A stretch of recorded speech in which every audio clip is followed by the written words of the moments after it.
Hey everybody, it's Angela with another process video, and this picture is of me holding some wheat in our wheat field. This is the first year we've ever grown wheat, and we're doing a test plot, and we have no idea what we're doing, but we're giving it a shot, and we're hoping to plant more acres of wheat next year if all goes well.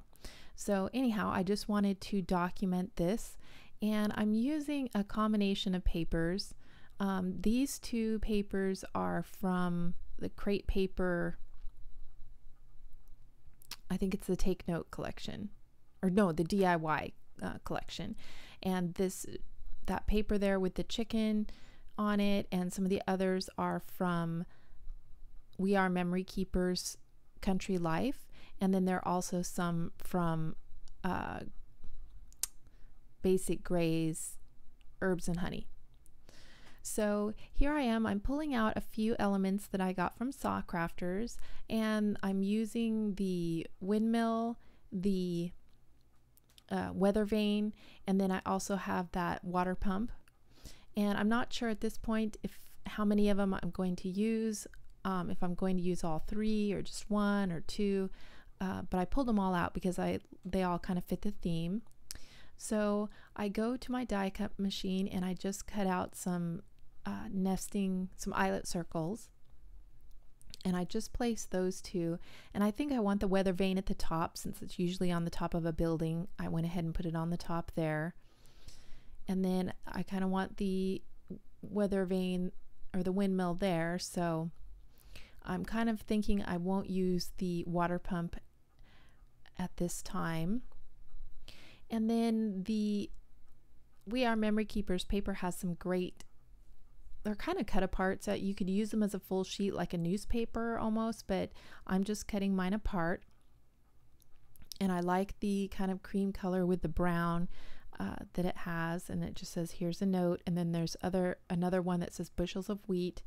And then this cut apart sheet in that same collection also has this piece here with the bushel of wheat and then some bread.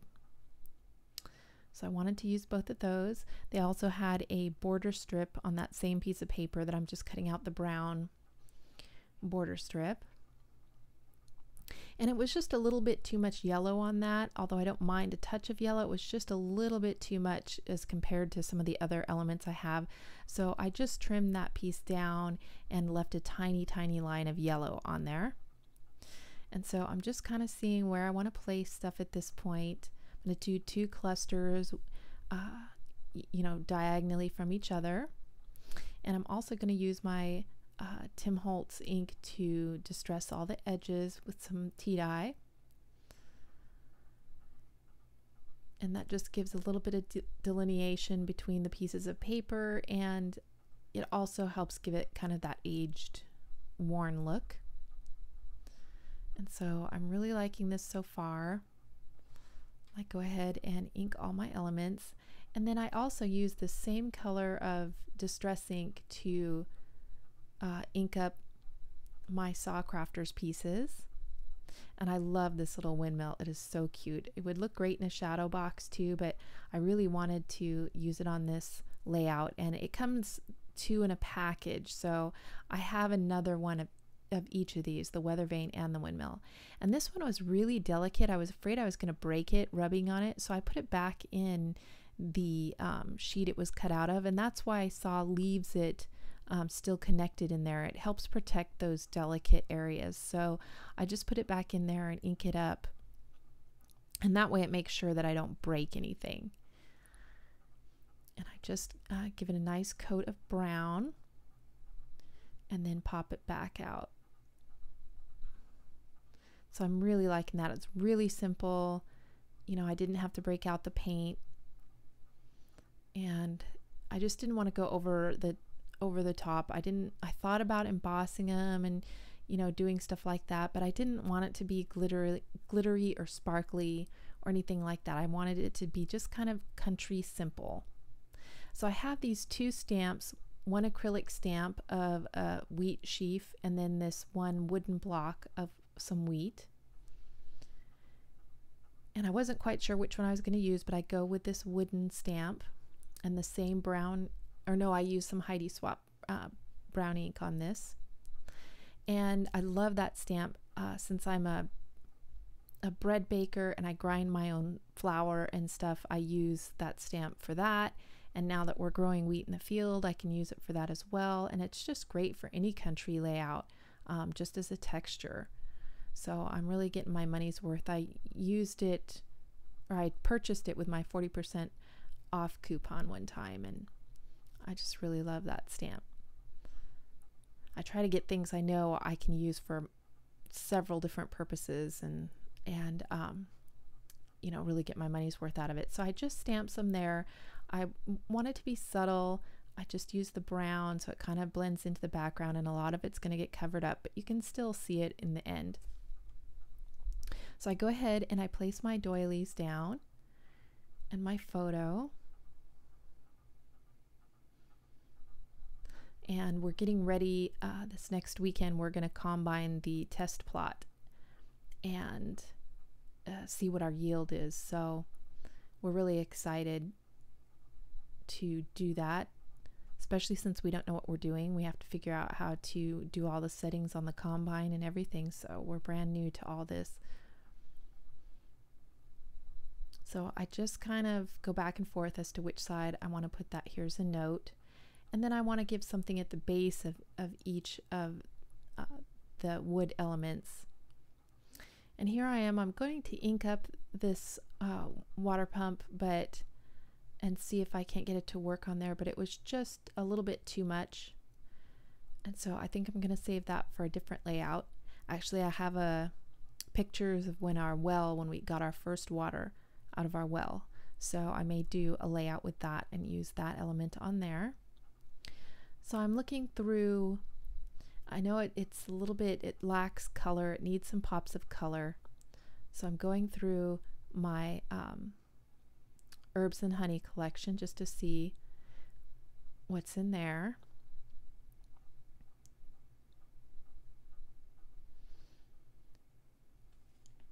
And I like this little green scallop. I think just, you know, scallop borders just go so well with kind of a country theme. So I go ahead and put the brown one first, and then I just kind of ink up the edges of this green border sticker and put that below. So that helps bring the color out of the matte and out of that floral scallop circle that I've got going there. So I go ahead and hear my journaling block, and I put my wood element down. And then I'm going to put this bushel of wheat with the bread overlapping the bottom of the windmill a little bit. So I go ahead and I put pop dots around it. And it's nice because the wooden elements don't stand up any larger than pop dots, so it doesn't really add any additional bulk to my layout page. So don't be afraid to use these MDF elements on a scrapbook page. They're not just for, you know, your altered projects, but for your scrapbook pages as well. And I just go ahead and I put this other one just kind of covering up the base of the weather vane.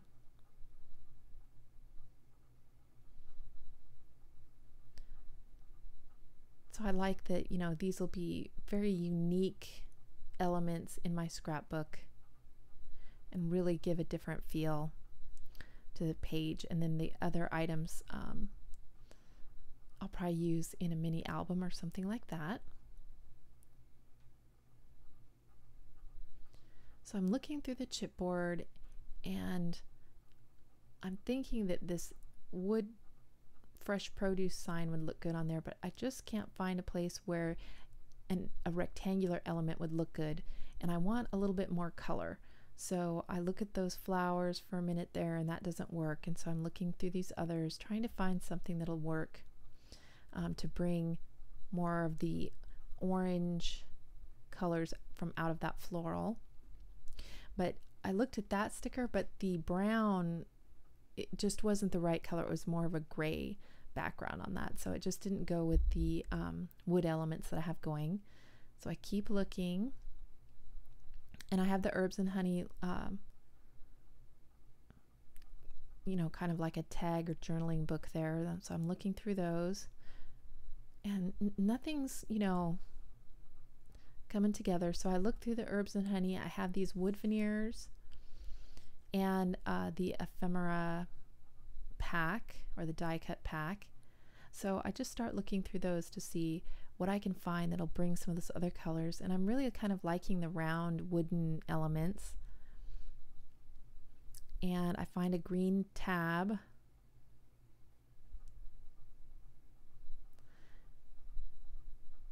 And so at first I think about putting that tab over on the edge to bring the green over there.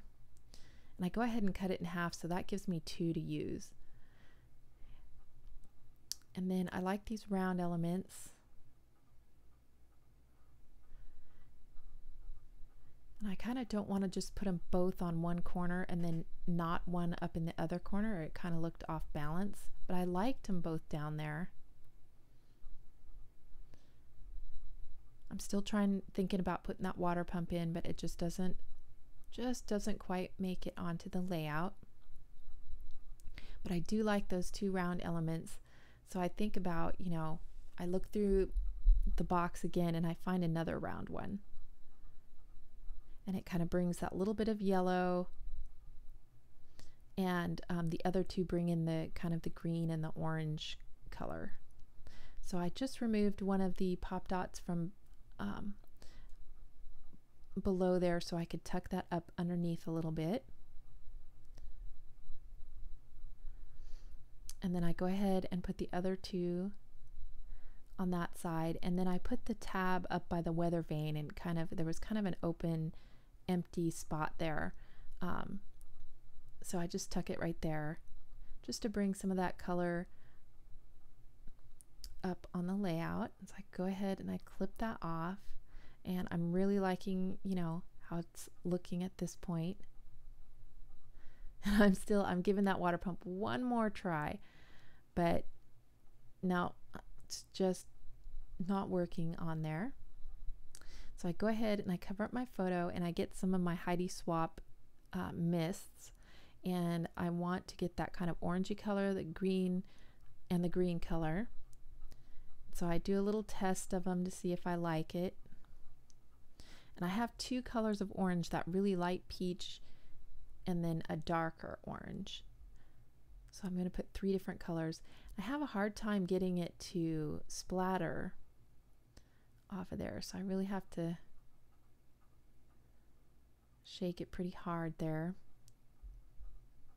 So I put that kind of dark orange on, and then this is the light orange, and you can't see it a lot, but it has these Heidi Swap sprays have just that little bit of shimmer to them, so you can see it in the different light, in the changing light. It gives that little bit of shimmer. So I put the green on there and just a little bit more of the dark orange, and then that is my finished layout. It went together really fast, and I just love how it turned out. I love the windmill and the weather vane and the clustering, and so that is my finished layout. And if you have any questions or anything, just leave me a comment below. And thanks so much for watching, and I'll talk to you later, guys. Bye.